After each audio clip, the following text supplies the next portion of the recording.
हे नमस्कार एवरीवन, कैसे हैं आप लोग? I wish and I hope you are doing perfectly fine.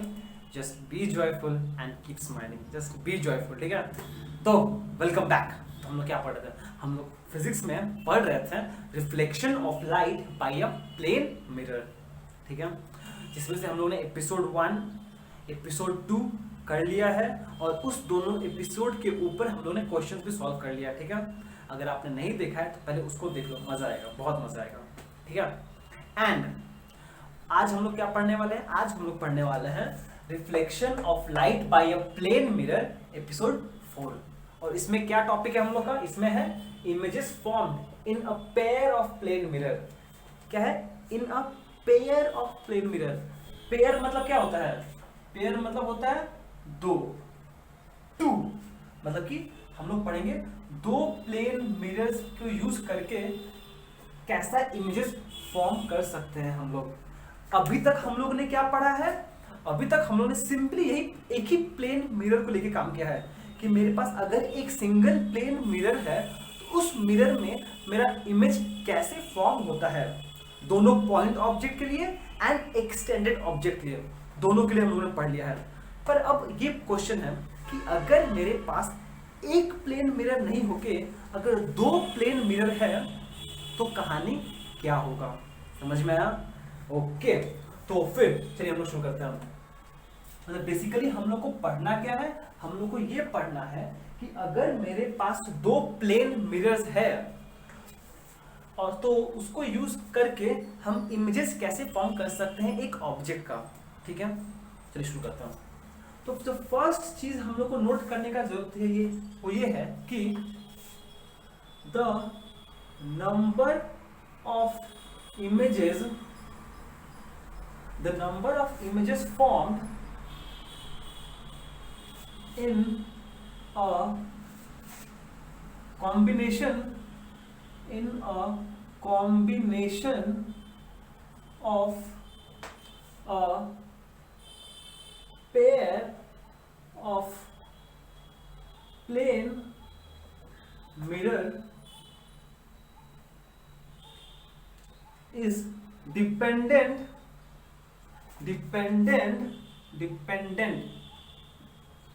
on the angle between the two plane mirror.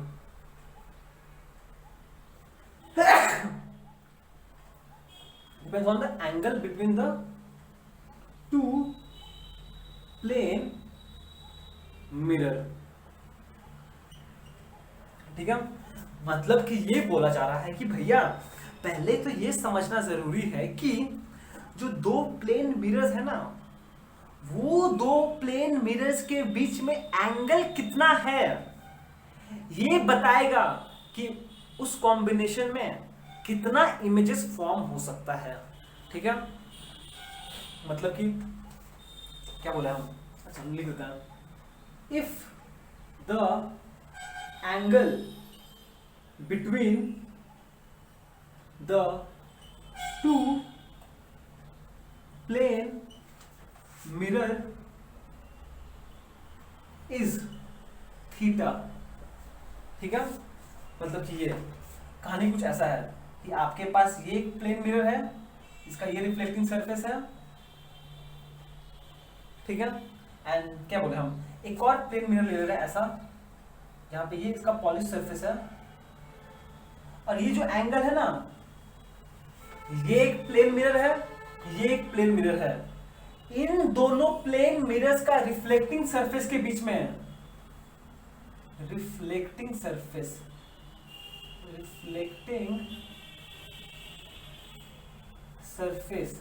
के बीच में जो एंगल है उसको हम लोग थीटा बोल रहे हैं।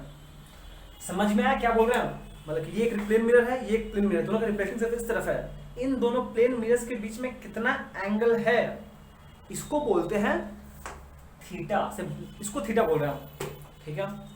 अगर दो प्लेन मिरर्स के बीच में एंगल थीटा है then the number of images, अच्छा ये एन ओ लिख के जब हम डॉट देते हैं ना, इसका मतलब नंबर्स का बात कर रहे हैं। अच्छा ऐसे the number hashtag the number of images formed is n equals to 360 by theta -1। इसको आप बॉक्स कर दीजिए प्लीज। ठीक है, मतलब कि ये बोला जा रहा है कि अगर दो प्लेन मिरर्स का रिफ्लेक्टिंग सरफेस के बीच में एंगल थीटा है, ऐसा ये कॉम्बिनेशन है, ये एक कॉम्बिनेशन है, ये एक कॉम्बिनेशन है और इस कॉम्बिनेशन में एंगल थीटा है। तो अगर ऐसा कॉम्बिनेशन है तो इस केस में जो नंबर ऑफ इमेजेस फॉर्म होगा वो होगा n is equal to 360 by theta. Theta एक एंगल है 40, 50, 60, 70, 80, 90 जो भी -1। ठीक है, ठीक है, ये एक मैथमेटिकल रिलेशन है, इसको हम लोग प्रूव नहीं कर रहे हैं, हम बस यूज कर रहे हैं। ठीक है, एंड सबसे इंपॉर्टेंट बात, एंड नोट दैट, नोट सबसे पहले नोट कीजिए कि the value of n must be, value of n here number of images must be a odd whole number, must be an odd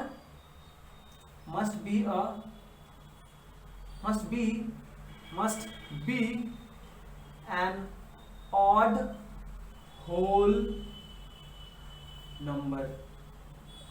important है, मतलब जो n का एक n क्या है, एक नंबर है, और ये जो नंबर है ना वो ऑड होना पड़ेगा एंड साथ साथ होल नंबर होना पड़ेगा। होल नंबर पता है आपको 1 2 3 4 5 6 9, ठीक है, पर इन सारा होल नंबर्स में से आपका जो वही नंबर एक्सेप्टेबल है जो ऑड है। ठीक है, n क्या है, हमेशा ऑड होल नंबर है। तो आप मुझसे पूछ सकते हो, अच्छा भैया अगर आपने मुझे कोई एंगल दिया थीटा और हमने उसको इसमें पुट करके सिंप्लीफाई करके n का वैल्यू निकाला, और वो n अगर फ्रैक्शन आया तो क्या करें, अगर इवन आया तो क्या करें? क्वेश्चन बनता है ना। हम बोल रहे हैं कि n का वैल्यू हमेशा ऑड होल नंबर होगा, पर क्या गारंटी है कि कोई एंगल देने पर ही n का वैल्यू फ्रैक्शन नहीं आएगा या फिर कोई वैल्यू इवन नहीं आएगा? आ ही सकता है। तो उस केस में क्या करें हम लोग? उस केस में ये स्टेप्स करना पड़ेगा। If the value of n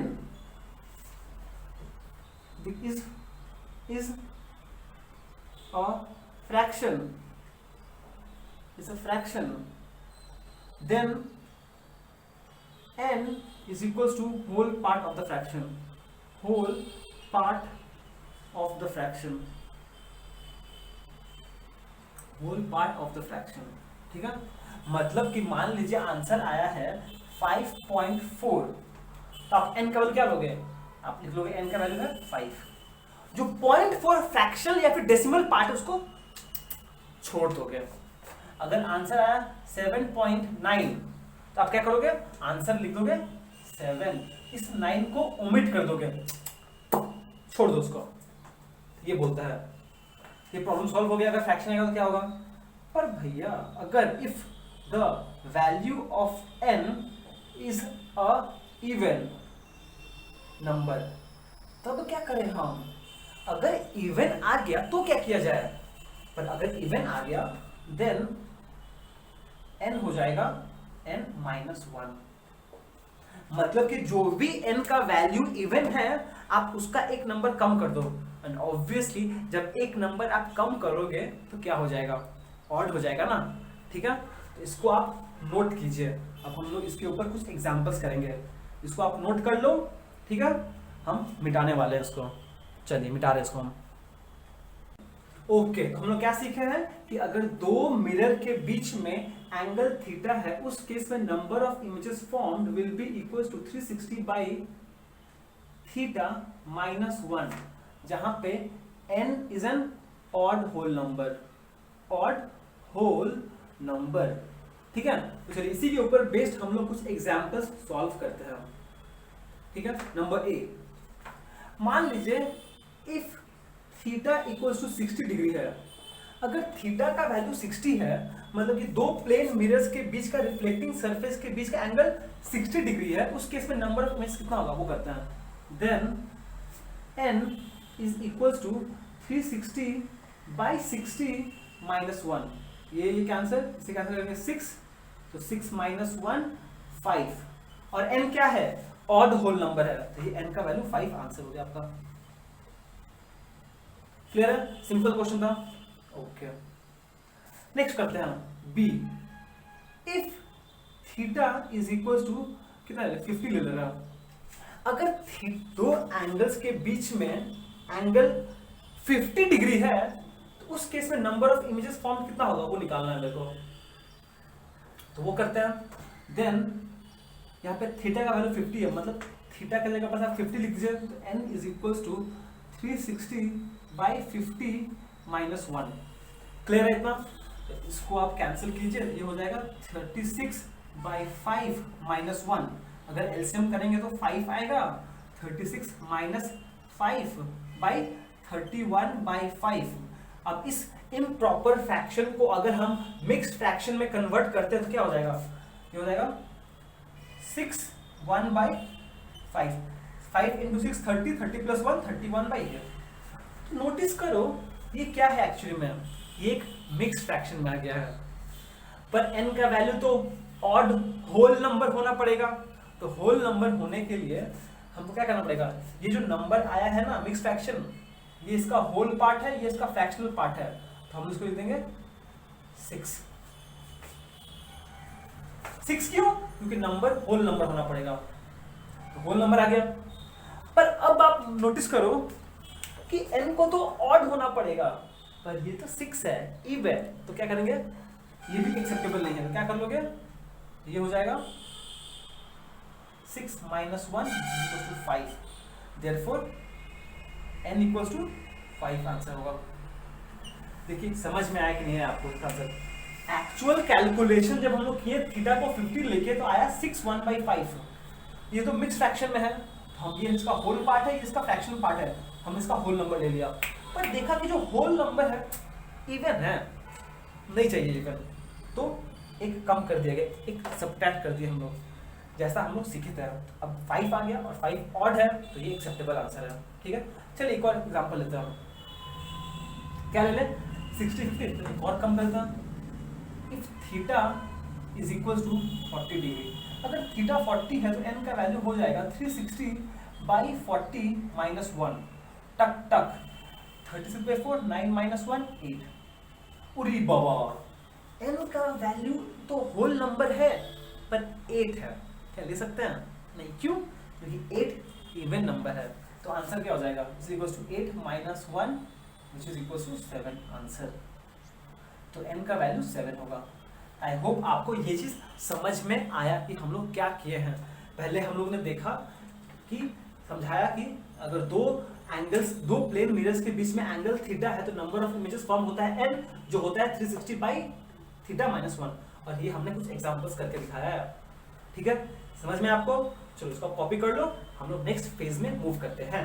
next phase पे मूव करते हैं पढ़ने के लिए कि हम लोग एक्चुअली फिजिक्स पढ़ रहे हैं ना, मैथ्स तो करने रहे हम, जब फिजिक्स पढ़ रहे हैं ना, हम लोग क्या करना चाहते हैं कि ये जो दो पेयर ऑफ प्लेन मिरर है ना, उसको पढ़ के हम लोग नंबर ऑफ इमेजेस एक्चुअली में ड्रॉ करना चाहते हैं। ठीक है, मतलब ड्रॉ करना चाहते हैं, मतलब कि हम रे डायग्राम बना के, रे डायग्राम बनाकर समझना चाहते हैं कि कैसे काम करता है। ठीक है, एंड हम लोग पढ़ेंगे दो स्पेशल केस के लिए। हम लोग क्या पढ़ने वाले हैं, हम लोग पढ़ेंगे दो स्पेशल केसेस, दो स्पेशल केस।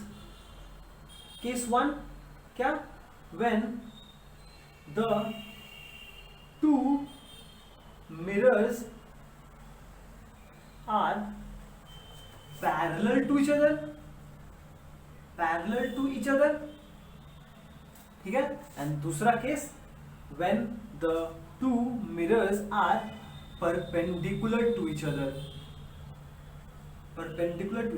मतलब कि हम लोग ऑब्वियसली दो प्लेन मिरर के बीच में कोई भी एंगल हो सकता है, 0 से लेकर 360 डिग्री का, ठीक है। पर हम लोग सिर्फ दो स्पेशल केस पढ़ने वाले हैं, और वो क्या है, वो है जब दो मिरर्स एक दूसरे से पैरेलल में है, एंड एक जब दो मिरर एक दूसरे से परपेंडिकुलर में है, ठीक है। हम लोग ये दोनों केस को डिटेल में पढ़ेंगे, ठीक है। ओके, चलिए अब इसको हम मिटाते हैं। अब हम लोग अपना पढ़ाई शुरू करते हैं केस 1 से। केस ए जो क्या था, when the two mirrors are PARALLEL parallel to each other, parallel to each each other, ठीक है। ओके, अब ये चीज शुरू करने से पहले ना आपको हम दो चीज समझाना चाहेंगे। दो चीज समझाना नहीं चाहेंगे, हम लोग रिकैप्चुलेट करना चाहेंगे, ठीक है। क्या है कि अगर एक सिंगल प्लेन मिरर हुआ करता है तो जिस साइड ये लाइन बनाया गया है इसको बोलते हैं polished surface, polished surface, and जिस तरफ पॉलिश नहीं किया गया है उसको बोलते हैं रिफ्लेक्टिंग सरफेस।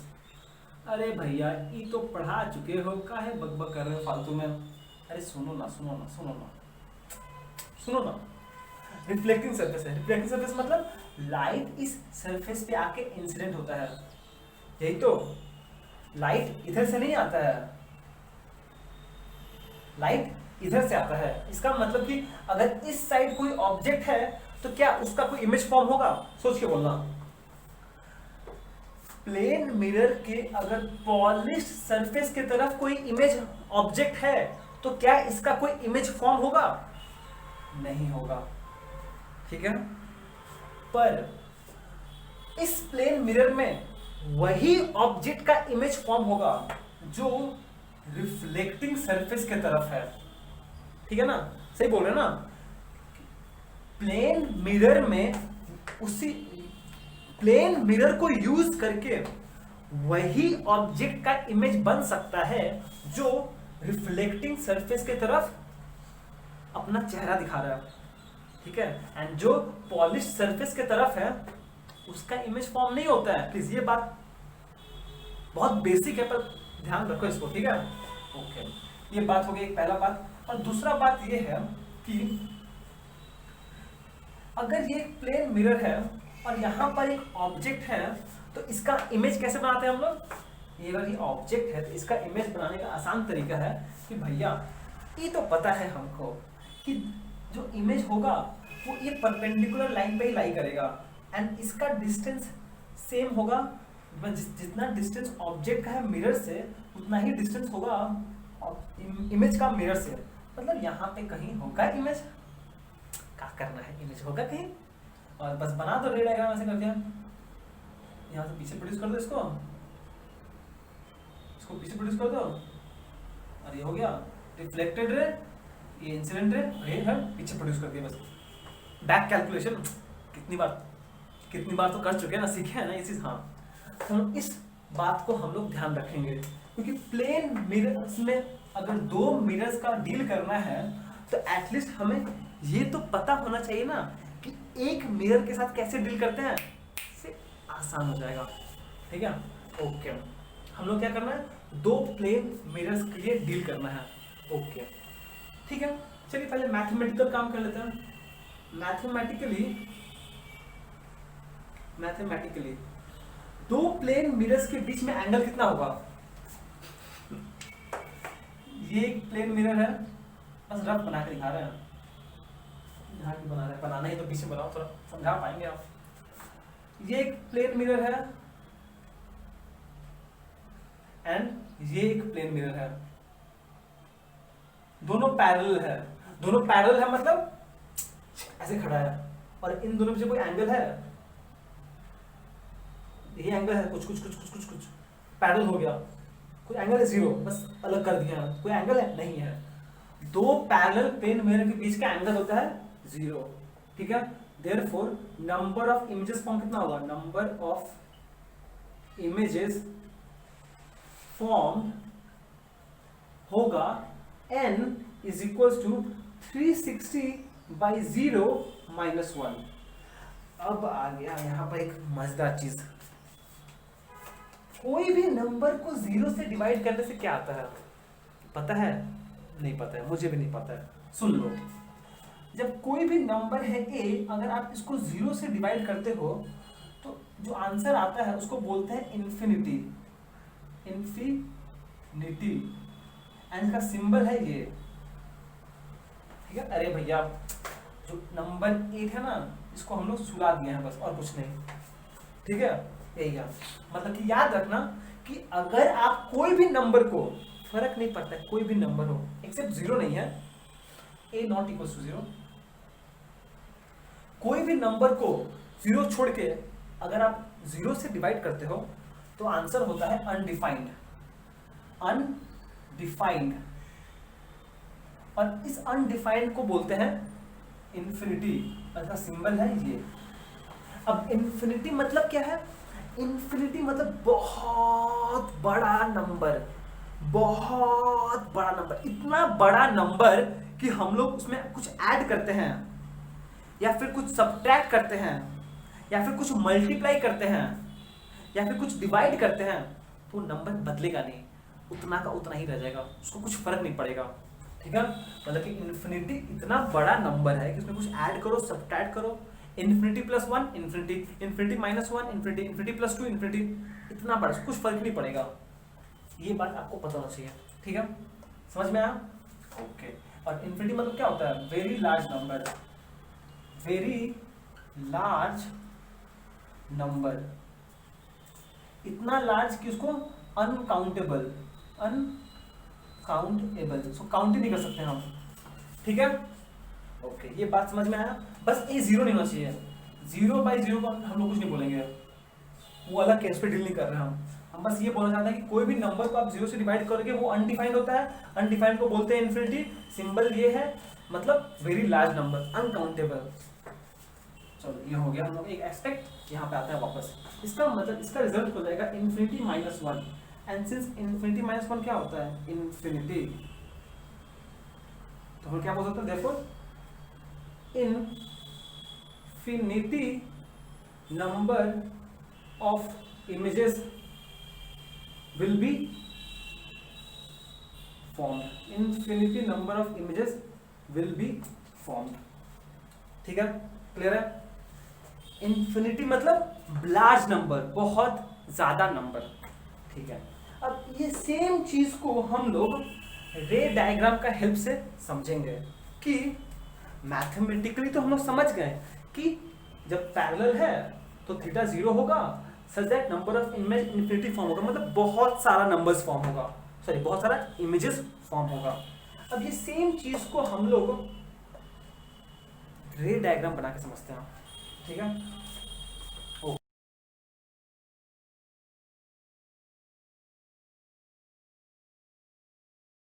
ओके, पहले ध्यान सुनिएगा,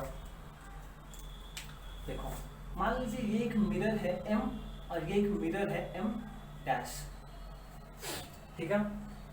ये एक मिरर है m एंड ये एक मिरर है, हम थोड़ा अलग से बनाना चाहेंगे,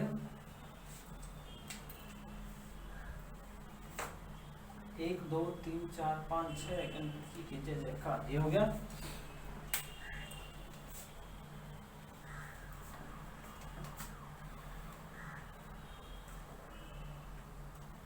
एम डैश, ठीक है। नोटिस करो, दो प्लेन मिरर्स है पैरेलल टू ईच अदर, और यहाँ पे एक ऑब्जेक्ट रखा हुआ है, ठीक है। ये ऑब्जेक्ट का इमेज इधर भी रिफ्लेक्टिंग सरफेस है, इधर भी रिफ्लेक्टिंग सरफेस है, मतलब कि ये ऑब्जेक्ट दोनों रिफ्लेक्टिंग सरफेस को फेस कर रहा है, मतलब कि इमेज दोनों मिरर को यूज करके बनेगा, ठीक है। तो हम पहला मिरर m कंसीडर कर रहे हैं, ठीक है। ओके, चलो देखो, अब अगर हम इस मिरर में इस ऑब्जेक्ट को का इमेज बनाना चाहते तो कहां बनेगा? कहां बनेगा? ये मिरर है, इधर बनेगा, कितना पर बनेगा? ये डिस्टेंस होगा, ये भी उतना ही डिस्टेंस होगा, ये आपका पहला इमेज I1 बन जाएगा इस ऑब्जेक्ट का मिरर M1 में। तो I1 क्या है, कहाँ लिखते हैं, लिखते हैं I1 क्या है, I1 is the image, I1 is the image of O due to mirror M, बस, ठीक है, ओके। अब नोटिस करो ये जो इमेज है I1 विल दिस एक्ट, अब ये जो इमेज है I1 ये मेरा मिरर M डैश का रिफ्लेक्टिंग सरफेस की तरफ है, समझ में आया? जो I1 इमेज है वो मिरर M1 की तरफ है और ये पॉलिश सरफेस की तरफ है, मतलब ये इमेज फॉर्म नहीं करेगा। अब मेरा M1 image, sorry M image form नहीं कर सकता है, क्यों? क्योंकि जो ये इमेज है I1 वो पॉलिश सरफेस की तरफ लाई कर रहा है, एंड जो भी अगर ऑब्जेक्ट या फिर इमेज पॉलिश सरफेस की तरफ लाई कर रहा है वो कोई इमेज नहीं फॉर्म करेगा, ठीक है, ठीक है। पर ये जो इमेज है ये मेरा मिरर M डैश का रिफ्लेक्टिंग सरफेस की तरफ लाई कर रहा है, मतलब कि this image O due to mirror M will act as a, क्या हो जाएगा, will act as a object to mirror M dash. समझ में आया कि नहीं आया? ये I1 जो इमेज था for mirror M will now act as object for mirror M dash, मतलब कि अगर ये डिस्टेंस है यहाँ पर, इधर यहाँ पे डिस्टेंस, यहाँ पे एक फॉर्म होगा इमेज जिसको हम I2 बोल रहे हैं। देखो समझ में आया कि नहीं आया? ये डिस्टेंस और ये डिस्टेंस थोड़ा दूर होता, कोई बात नहीं, कर देना। ये जितना डिस्टेंस है उतना डिस्टेंस है रफली यहाँ पे कहीं आसपास होगा। देखो समझ में आया कि नहीं आया? तो I2 क्या बना मेरा? I2 is actually the image of I1 due to mirror M dash, due to mirror M dash. Clear है? अब फिर से देखो, फिर से वही कहानी होगा। ये जो इमेज है इसको एक ऑब्जेक्ट अज्यूम कर लो, पर ये ऑब्जेक्ट मिरर M डैश का पॉलिश सरफेस की तरफ है, मतलब कि इसका कोई, ये मिरर अब कोई काम का नहीं है। क्यों? क्योंकि ये जो पॉइंट है वो M1 M डैश का पॉलिश सरफेस की तरफ है, कोई काम का नहीं है। पर ये सेम I2 मेरा M का रिफ्लेक्टिंग सरफेस की तरफ, जो मिरर M है उसका रिफ्लेक्टिंग सरफेस की तरफ है, मतलब this I2 will now act as an object to mirror M। और फिर अगर बनाना है बना लो फिर से इसको, ये हो गया ये डिस्टेंस इतना है, तो ये डिस्टेंस यहाँ पे होगा, तो इसका I2 का यहाँ पे एक इमेज बनेगा, हम उसको I3 नाम दे रहे हैं। I3 क्या है? I3 is the image of, I3 क्या है? I3 is the image of I2 due to mirror M। दिखाई दे रहा ना? दिखाई दे रहा है, ठीक है, समझ में आया? अब फिर से वही कहानी चलता जाएगा। देखो फिर से, अब ये जो पॉइंट है I3 वो मिरर M का पॉलिश सरफेस की तरफ है, मतलब ये कोई रोल नहीं प्ले करेगा। पर जो मिरर M डैश है उसके लिए ये पॉइंट इसका रिफ्लेक्टिंग सरफेस को फेस कर रहा है, इसका मतलब this image point I3 will now act as object to mirror M dash, ठीक है। तो ये डिस्टेंस कितना है? ये डिस्टेंस है I, इतना डिस्टेंस है, तो यहाँ पे एक फॉर्म होगा I4 एंड ये सेम प्रोसेस कंटिन्यू होता रहेगा। देखो समझ में आया कि नहीं आपको इतना? कि ये हमने ऑब्वियसली M से शुरू किया था, अब आप बोल सकते हो कि हम लोग M डैश से भी तो शुरू कर सकते हैं, ऑब्वियसली वहां से भी शुरू कर सकते हैं। चलिए वो बना दिखाते हैं हम आपको, उसको हम ब्लैक पेन से बना दिखाएंगे। मान लेते हैं कि